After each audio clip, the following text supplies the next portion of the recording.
Hi, good morning, and welcome to the CISI podcast. We have three very spectacular guests with us. We've got Selena Flavius from Black Girl Finance. We have Teo Fikat Agbula from Royal Bank of Canada Wealth Management. And we also have Alexis Owade from Vice President at Harbour Vest London. Can you all start by looking into the camera? Tell us your name, your job title, how you got to where you are, and one skill that you feel helps you to thrive in your career. Okay, amazing. So, hi everybody. My name is Selena Flavius. I have different kind of job titles and job roles. I'm a founder, so I founded an organisation called Black Girl Finance, all to do with making sure that money conversations are very inclusive for Black women and women of colour. I'm also an author, so I've written a personal finance book called Black Girl Finance, Let's Talk Money, where I give lots of hints and tips about how to pay off debt, save, invest, invest into your pension, and many, many more other topics and chapters. I also do one-to-one financial coaching. So I work with women individually just on helping them to achieve their financial goals. I should say at this stage that we provide guidance rather than financial advice. And I'm also founder of Black Girl Finance Festival. And again, it's designed to showcase women who are in financial services. So we have lots of speakers from women who are part of the industry. And then it's just about showcasing what women can achieve in terms of their financial goals as well. So so kind of I wear multiple hats. In terms of one skill, I think it would be just being a bit tenacious and just kind of creating things, being creative, being innovative as a way of achieving whatever goals you want. So just having that creative hat on and being innovative, being a bit of a disruptor, I would say. Hi everyone, my name is Teo Agbula. I am an associate at RBC working within the sales and relationship management team. So on a day-to-day, I sort of just work to assist my relationship managers in providing exceptional services to our clients. So I'm usually involved throughout the life cycle of the client's relationship, and I found that it sort of helps me to understand the client from a broader perspective, understanding their needs, financial circumstances, and how best to manage their investment portfolios. I think one skill that's really essential and that works well for me since I've started my early years career is sort of just being proactive. I think proactivity is really essential. It sort of just shows how keen you are, how eager you are to learn, and you get to take on different challenges. And I think without being proactive, you might sort of just struggle to learn and sort of soak up different things. I think there's a lot to learn, especially in the industry. A lot to learn from different people, and I think being proactive, communicating with people, reaching out to people, asking the necessary questions, it sort of just helps you to learn and soak up everything you need. So it's been really useful for me so far. Hi everybody, my name is Alexis Owade. I am a Vice President at Harbour Vest Partners, which is a private equity firm. I'm based here in London. And in terms of my background into finance, so I initially started out in investment banking. So I was an investment banker at JP Morgan in the M&A division, which is all about putting companies together, so merging companies, raising money for companies, raising debt for companies, for example. So I was in investment banking for about 6 years, and then I moved over to private equity after. And now I do a little bit of the same, but definitely on the private side.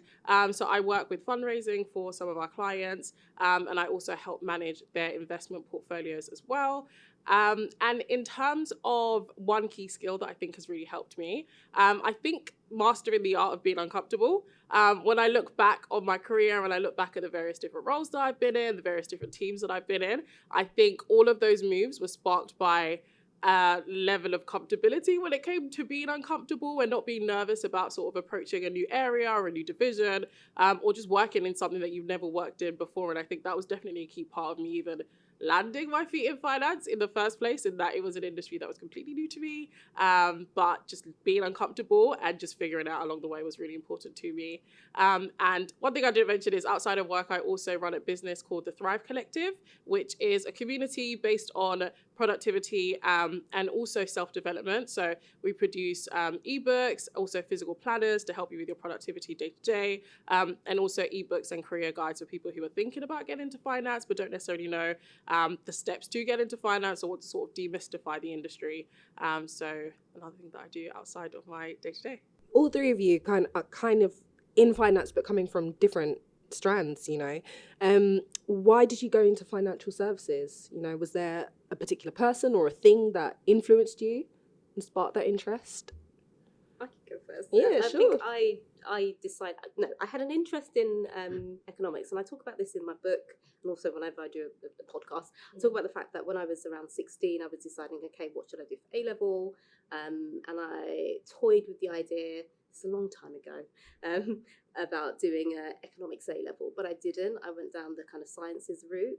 But the idea of kind of studying finance kind of stayed with me as I was going through my different career path. And then when I got to a certain age, I was like, okay, I'm still interested in this thing. Let me figure out how to do it. And it was actually doing some research and finding CISI, where I got the first kind of introduction. I did an introduction to kind of financial services qualification. And I'm due to do more studying, if I'm honest with you. But at the same time, I founded Black Girl Finance, and have been doing the things alongside pursuing that kind of studying. So yeah, I think in terms of inspiration, it was myself initially, and then along the way, as I've kind of progressed with Black Girl Finance, I've met so many inspirational women who have had so many diverse routes into the industry. So as part of a podcast series I was doing, I've spoken to lots of women who maybe have started off kind of in bank branch and worked their way up, and then others who have gone through graduate schemes. So yeah, so lots of interest in inspirational people after coming into the industry, after kind of making my way into the industry. I'd say that's been my experience.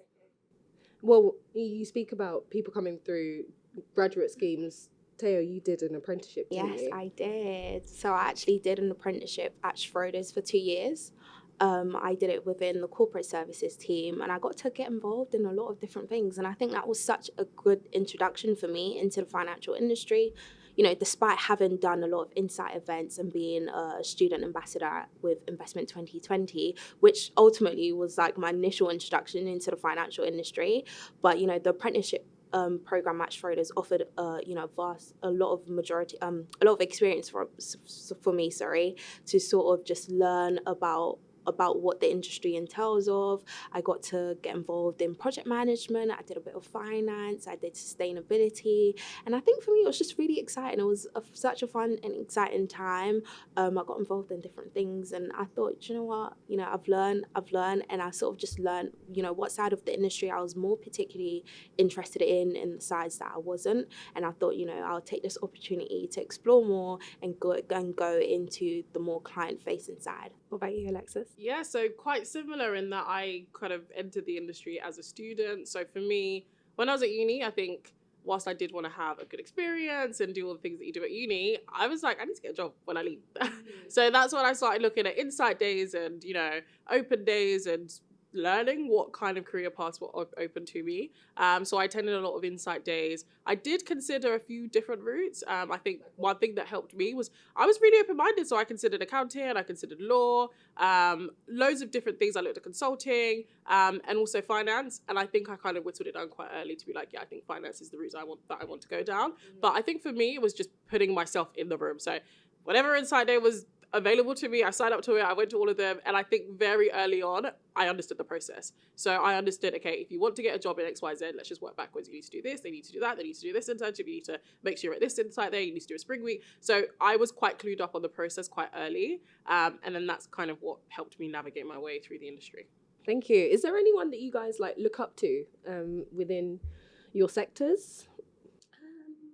I mean, I can think of loads of people that I've, had the opportunity to meet and come across and who have kind of championed me in certain spaces and vice versa. I think Anna Lane, I think she runs the Wisdom Council and she runs Women in Finance as well. So, I've done some work with her. There are some other kind of Black female financial advisors, financial planners. So Bola Soul, I love her. And also Michaela Green. And they are both they have really quite visible platforms. So they do the financial planning, financial advice, and they also have kind of columns in kind of newspapers. So I think they reach quite a wide audience, which is great. So I admire those women and the kind of careers that they're forging in the industry. Yeah, I think for me, I look up to a lot of different people. I think people that have been able to tell a story, go from really challenging backgrounds and creating something good for themselves. I remember actually listening to Aisha Ofori speak at an event that I was at with Investment 2020 and I think with TSI as well. And she spoke so highly, she presented herself quite well. And she, back when I was a bit younger, I was like, you know what, that's someone I look up to, that's someone I want to be like. And she encouraged me to actually sort of want to pursue this interest in finance. And when I joined Schroders, actually I spoke with Louise Hoskin. She's quite senior at Schroders, and I was quite interested. I was quite surprised by the fact that you come into the industry and you have this perception that senior managers don't want to have a conversation with you. But a lot of people actually made time for me. A lot of people wanted to understand what my motivation was. A lot of people wanted to share that insight and share different advice and opportunities of how to get into the route and how to sort of build yourself and build a personal brand for yourself. So I was really surprised by that. And, I'm quite glad that people have given me the time of the day, because I think it's really good when people like myself have the opportunity to actually talk, to have a free space, especially to sort of just explore the background, explore the industry, and sort of just work our way up from there. Can I ask a question? Does she run the Propel Network? Yeah, she does. That. Yeah, and her as well. Yeah. So, Alexis and Teo, you guys went down quite formal kind of training routes into finance, and you kind of made your own way. You carved your own path, didn't you? But do you feel like there is enough awareness about some of the opportunities that are available to young people to get into finance? I think that's a really good question. I think I'll be fair and saying that I think is a lot better than it used to be. I think historically, if you were to ask somebody about, how do you get into finance? People had no idea. People didn't know how diverse finance was. People didn't know about all the different routes, divisions, the scale of an investment bank, for example. And I think we're doing a better job of showcasing the fact that they're kind of, given your it's talents and, your skill set and the things you're looking for, you can absolutely find your place in finance, no matter what area it is. If it's, being client facing, if it's being in a supportive role, if it's being in a tech and an innovative role, if it's, I want to manage portfolios, if it's, I want to do marketing, HR, whatever it is, there is a place for you in finance. I think we're doing a better job of showcasing the diversity of it. I think one thing we could do better is actually getting people clued up on this earlier on. Because oftentimes, as you said, that we both went down quite structured routes. If you know about that process early on, then, it's all game to you. You can, enter and navigate your way quite easily. If you find out about it later on, given how rigid the structures are sometimes, it can be quite difficult to get in. Like, if you're an incredible candidate, bright, got all the right skills for finance, but you find out about it quite late on into your career, breaking in can be quite harder. Thank you. Do you have anything to add? I think as well that, I think most people are sort of used to going down the traditional route. And despite there not being, a problem, there's no problem with that, because you can still achieve what you want. I think apprenticeship programs are still open to people who sort of, or like traineeships more so, are open for people who've done uni, who've gone to university, have their degree, and sort of just want an introduction into the financial industry. But I think a lot more schools and a lot more companies need to sort of just introduce like apprenticeships, because I think it's a really good opportunity. It's how I got into finance, and when you're partnered with companies like Investment 2020, it's really helpful resource, because you just get first-hand exposure into what you want to do. For me, I found it really, really helpful having gone down the apprenticeship route, and I thought it was just better for me to achieve what I wanted for myself. It was a more rigid and more structured route for me to sort of reach my future goals, my future aims. And I remember thinking, did I want to go to uni? Do I want to do an apprenticeship? And I was like, you know what? Apprenticeship offers me that practical that practical ability to actually work in a company that I think to myself, oh, I'd want to work, at Barclays, JP Morgan, RBC, Schroders. It offers me that practical ability to actually do so, as well as studying towards a professional qualification. So I actually did the CISI Fundamentals of Financial Services qualification back when I was in secondary school, sixth form, I think. And I think it was just really helpful having that. And I think apprenticeships and like traineeships and graduate programs should be more, should be discussed a lot more at schools. How did you two hear about the opportunities that you took, your traineeship, your apprenticeship route, and for you going down the grad scheme? How did you discover those? I think kind of been as when you're I think being a student, a lot of universities have societies, or they'll have different clubs that you can join, and it's kind of just a marketing ground for a lot of companies and a lot of firms. So as long as you're looking out for those opportunities, you can be exposed to a list of events and a list of networking opportunities, dinners, insight events, and things like that. So I think for me, it was just being in the right kind of community. So at university, I was part of the Women in Finance Society, which I then went to run later on at university. I was also part of the Economics and Finance Society. I was also part of ACS. I was also just part of an organization called RARE, which is specifically focused on helping minority people get into finance and break into finance. So I was in the right kind of communities, which made me just have access to it, either formally or informally through friends being like, hey, this company's having this thing. Have you heard about it? Are you going to this event? Have you signed up to that? So for me, it was quite community-based, just putting myself in the right environments to become aware of them. Yeah, I agree with Alexis. I think being around the right people, I remember I had friends who also wanted to get into finance, and one of my friends told me about this student program that was available at the CISI, and it was a 9 months long program. It was free for students, and it was for people, I think, in like year 12, year 13, and I applied and I did that program and got my qualification at the end of it. And then it was at my graduation day that I was introduced to Investment 2020, and I think it's just useful when you have something, when you go through one route, then you're introduced to another opportunity. So it was quite useful for me being introduced to Investment 2020, because I had never heard of them prior to my graduation day. And then through that, it was sort of opening doors to many other opportunities for me. Okay, so you speak of access, making sure that you're in the right communities to hear about these opportunities. But for you, Selena, you really had to just kind of be like, I'm making this opportunity for myself. Yeah, no, I was just sitting here thinking, reflecting, thinking, I wish, like I said, my 16-year-old self would have had these opportunities or been aware of, I mean, I was born in the 80s, grew up in the 90s, and there just wasn't any frame of reference for me at that time. But I'm glad it's getting a lot better. Like I said, I've kind of forged my own path forward and have met these incredible women doing incredible things within the industry and creating lots of opportunities as well, not just going into the industry and just having their career. They're kind of opening doors and opening up pathways as well, which I think is great. I wish I could go back to 16 and have heard of some of these opportunities that you've mentioned, but I didn't. So But for someone who doesn't have access, where do you feel like they would be able to learn about some of these opportunities, these routes into finance?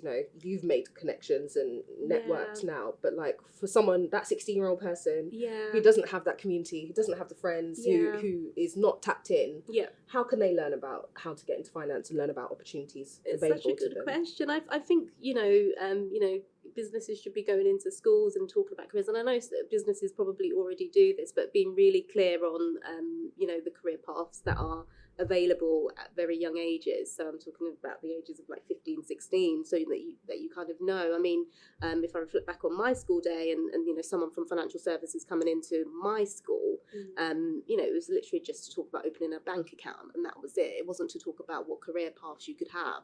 So I think just giving young people insight very early on, and particularly from maybe marginalised backgrounds, maybe underprivileged backgrounds, going into those types of schools and letting people know what career paths are available. I think that would be a good thing. Yeah. I'm gonna slightly pivot here. So as we've already established, kind of, you're vice president, Harbour Vest London team, yeah. You're working for Royal Bank of Canada, and you founded your own company. Could you all give an example of a way that you are able to exhibit leadership within your roles?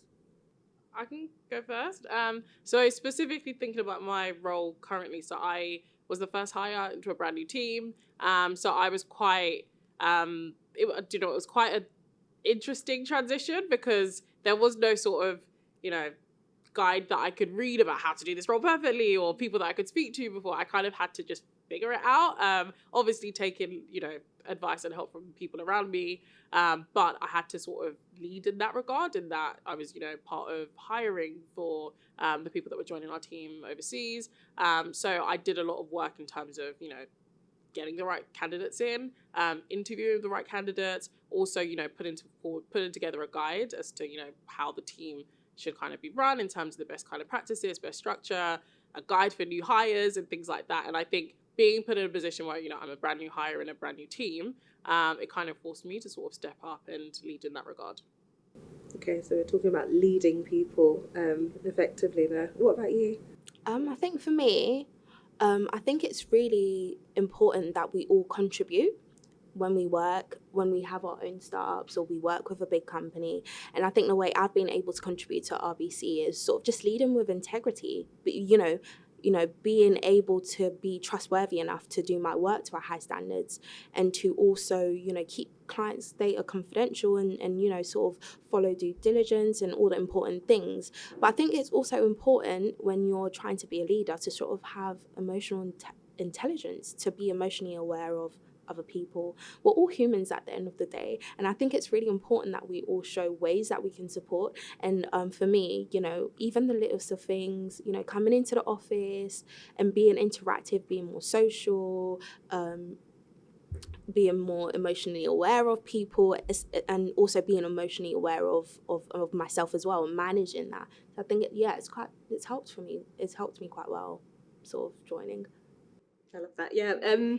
For me, I think just founding Black Girl Finance, immediately you're in a position of leadership. You're deciding, okay, what is this thing that you're creating? What does it do? How does it run? All of that kind of thing. So I think I kind of forced myself into a position of leadership, and then over the process of running the business, bringing on staff.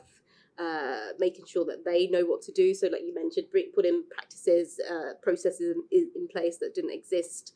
So I've had to be a leader in that regard. And then also, I work with a lot of people, organising things such as our, festival, our even just, managing and running a podcast, which you guys are doing now. It takes a lot of moving parts and a lot of conversations with a lot of people, whether it's to bring on guests, whether it's to kind of coordinate that. So I think just the fact of being, a founder of a small business, you're kind of forced into kind of leadership roles.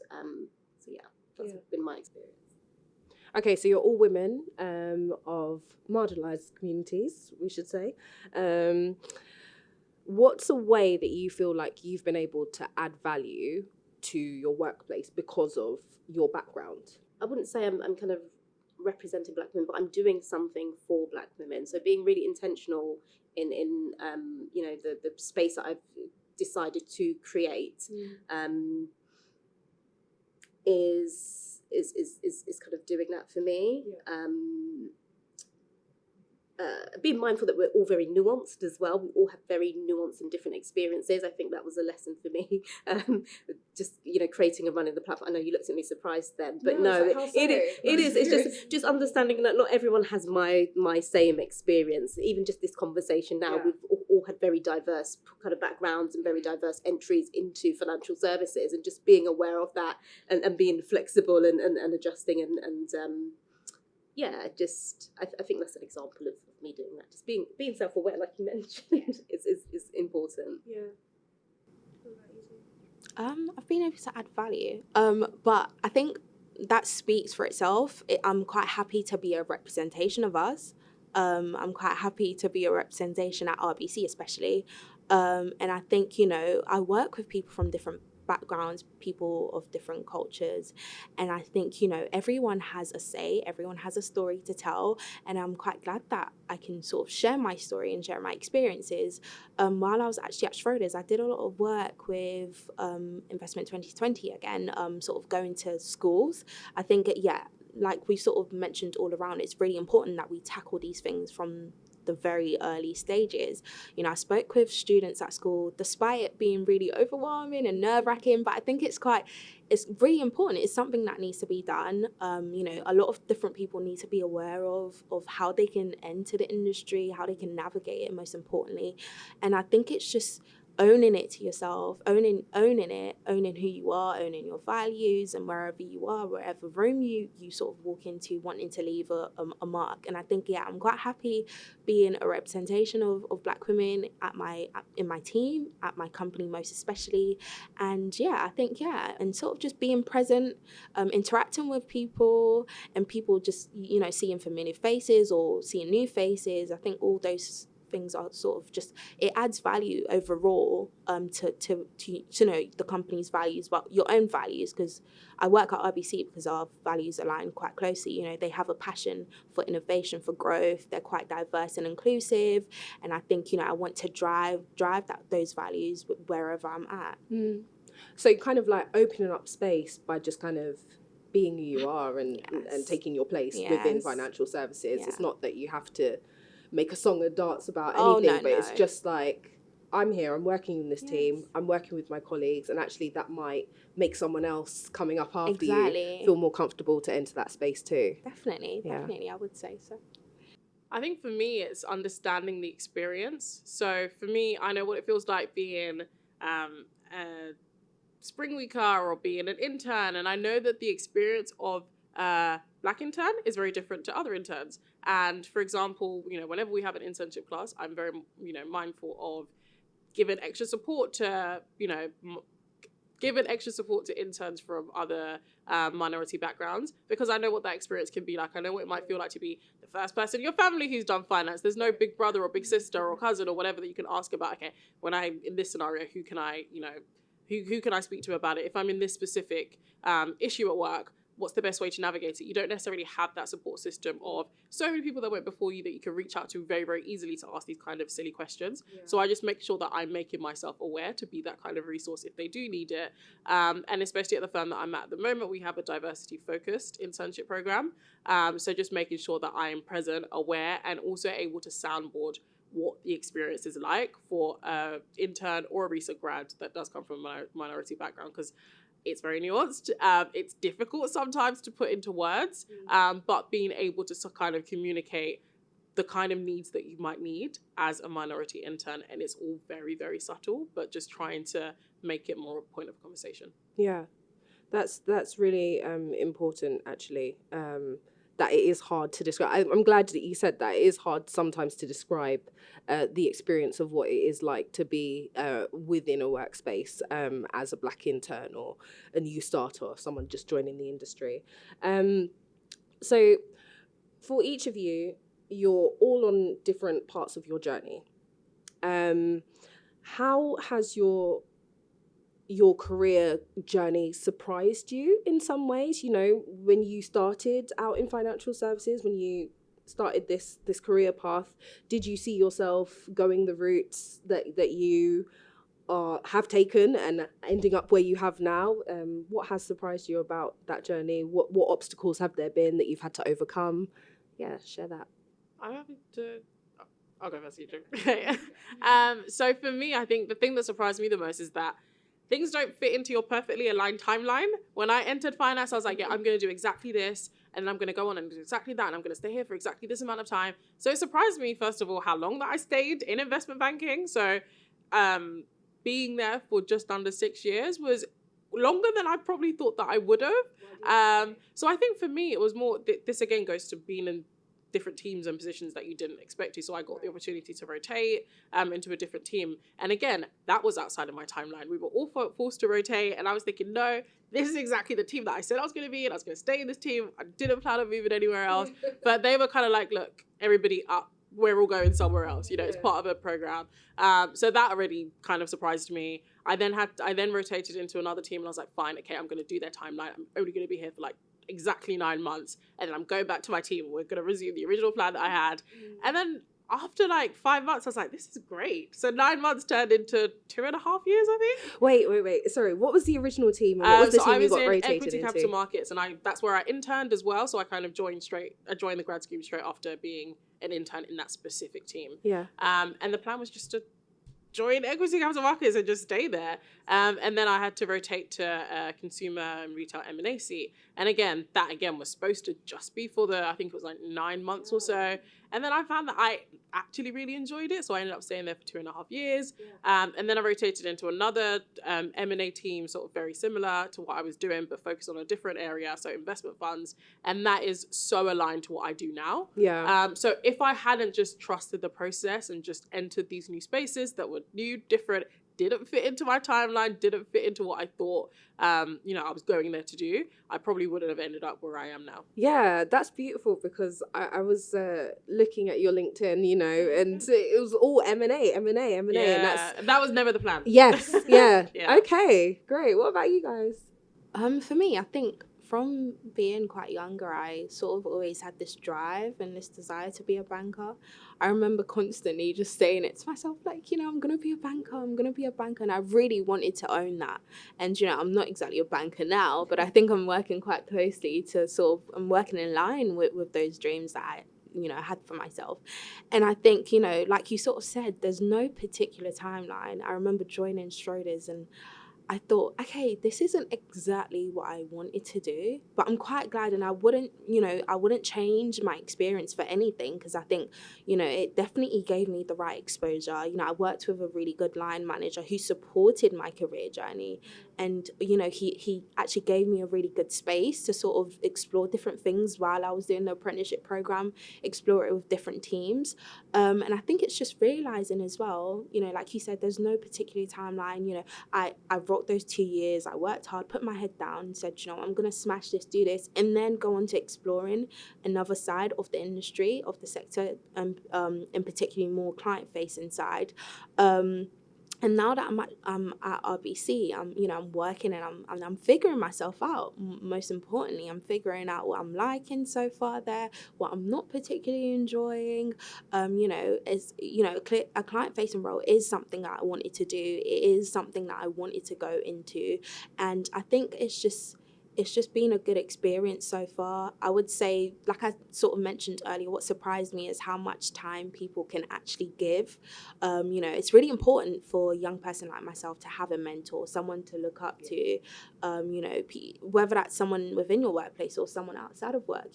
Now that I've gotten to know you, you're quite aspiring. I'm like, no, honestly, like, just being inspired by other people. And I think, it's just people are willing to help you out. People are willing to go above and beyond, and sort of, I think that's why, companies like, companies like what you do sort of exist, because people want to bring about a change. And that's really important. And I'm really happy there's been a more upbringing of that. I'm really happy with that. Can you remind me what the question was again? Question Because I've just been was, listening to the beautiful answers, and no, I'm just having gross. It's fine. Has your career path taken the kind of trajectory that you expected, and what has surprised you along the way? No, it hasn't. Totally not. No, because but I think for me it's been a lot of kind of personal reasons. So I started on this path probably 2019, or maybe just slightly before that, kind of doing a little bit of studying and then creating the business, and just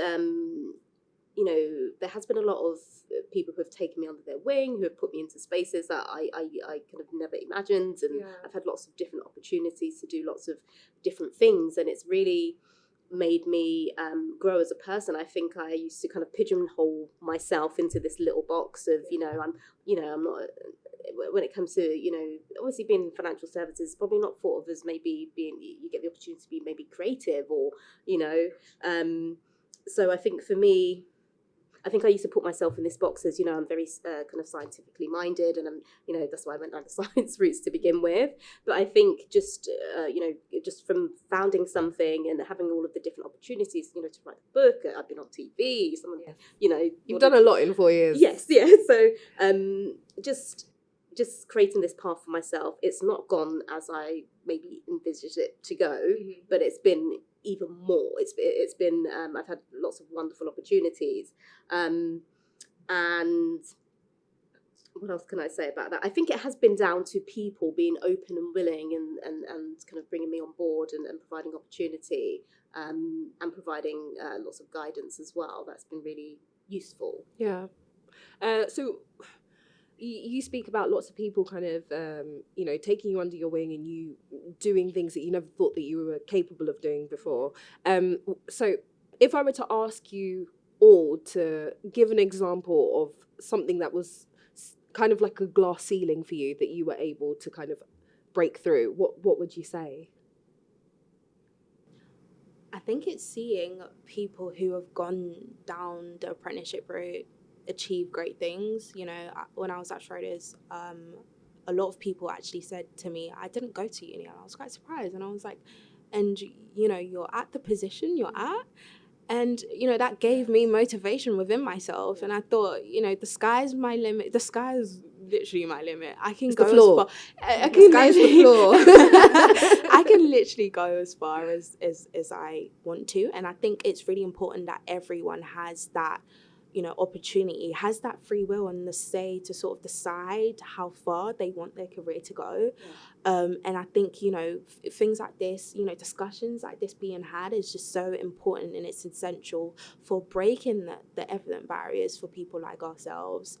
And I think, it's just, for me, it's just looking up to people who have done it, like someone like Aisha Fori, even people that are not particularly Black women.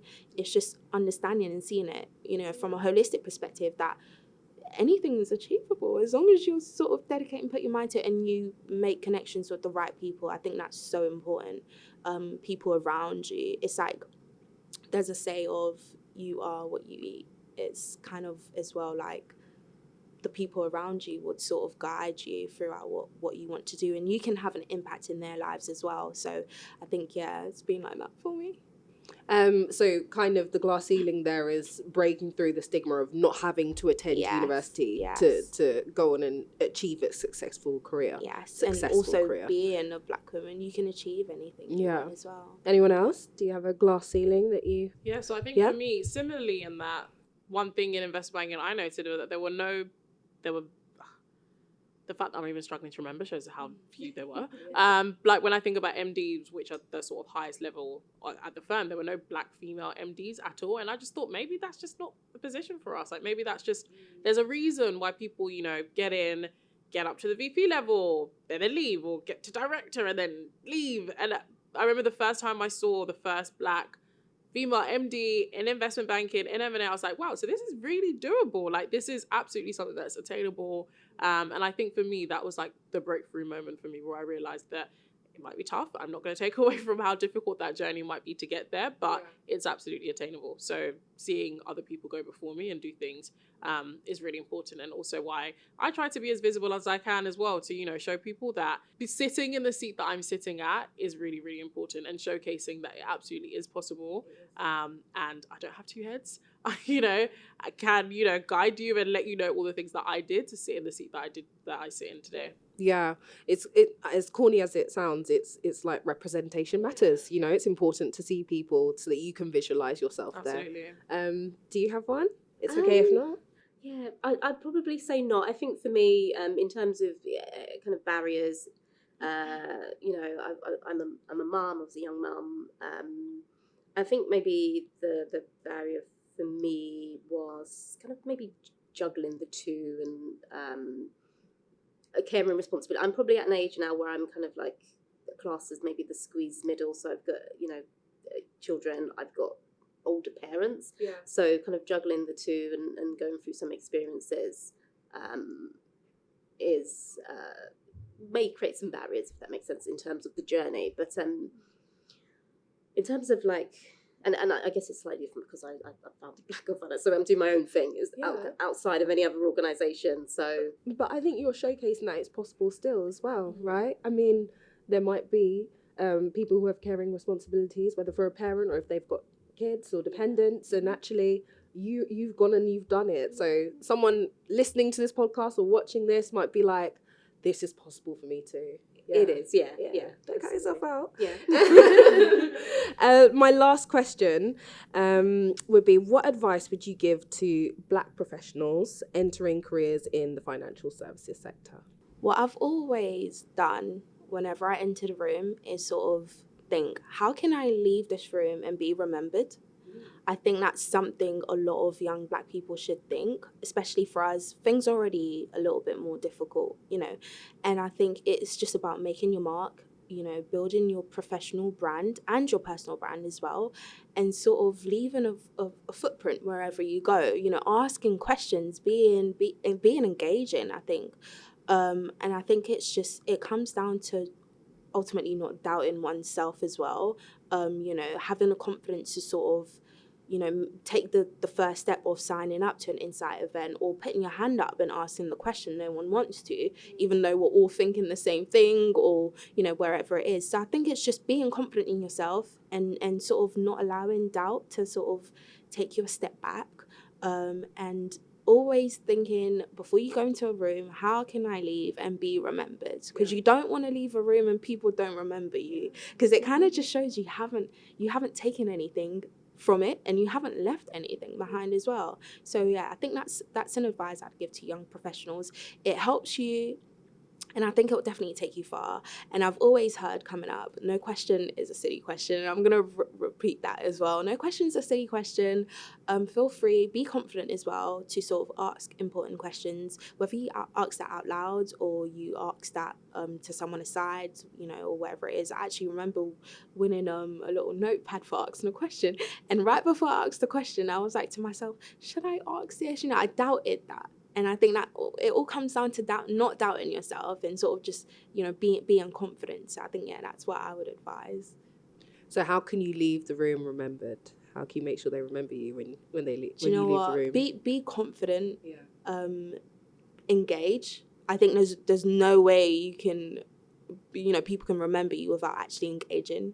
Coming into a room, introducing yourself, asking about people's days, making people feel seen, and then allowing people to see you as well by engaging.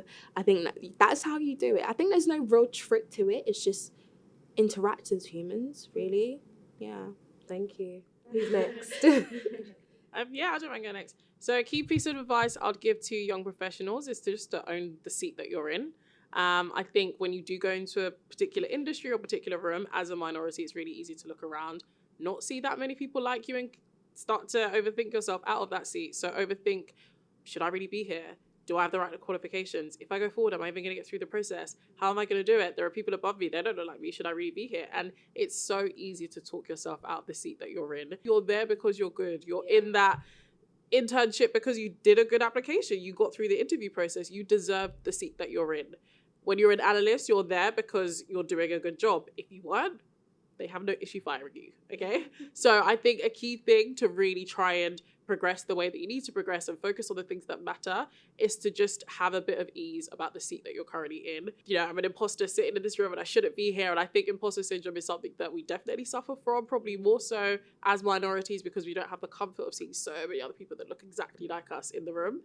So I think just figuring out how to own your seat and figuring out how to tackle imposter syndrome and being very, very intentional about tackling imposter syndrome. If you do recognize it, I think imposter syndrome is not something that works its way out, imposter syndrome is not something that figures itself out. I think you need to be very intentional about figuring out what the root of it is and ways in which you can try and overcome it. And that's something I think I took too long to figure out in my career. I think I definitely had imposter syndrome from the first Insight event I went to throughout my internship, throughout being a junior in investment banking. And I think I had to be very, very intentional about figuring out, okay, what is the root of my imposter syndrome and what are the things that I can do to try and beat it down on a daily basis if I need to, right before I walk into a meeting, right before I go into an interview, right before I, do a really important client pitch. What are the kind of strategies that I need to do to be able to not talk myself out of the seat or position that I'm currently in?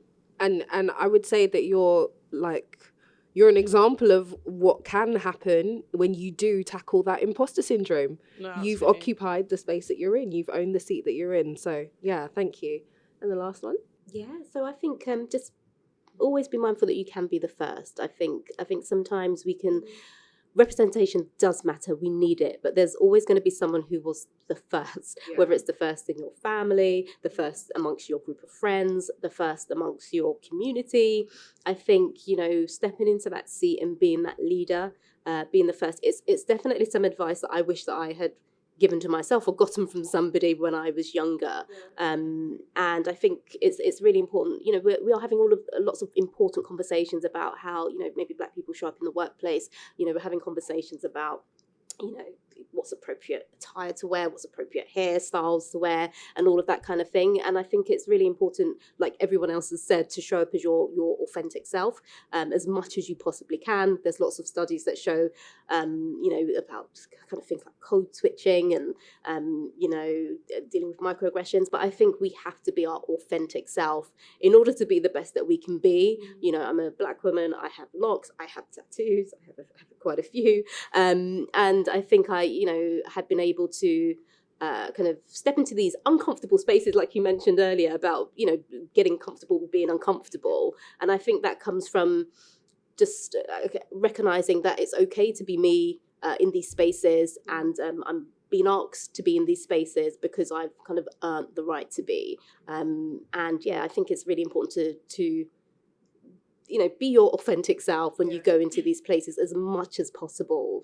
Don't kind of downgrade or downplay yourself or try and assimilate, be you. And I think there's lots of studies that show, a diverse workforce gives lots of positive results. And so hopefully you're in a workplace that appreciates that and already knows that, and values your input.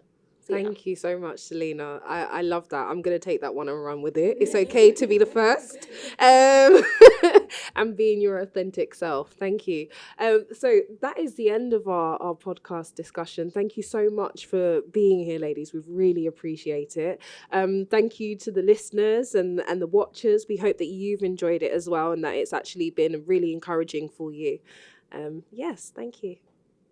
Thank you for having us. Thank you. No, it's been really insightful. I think we've all definitely taken something away from it. Absolutely.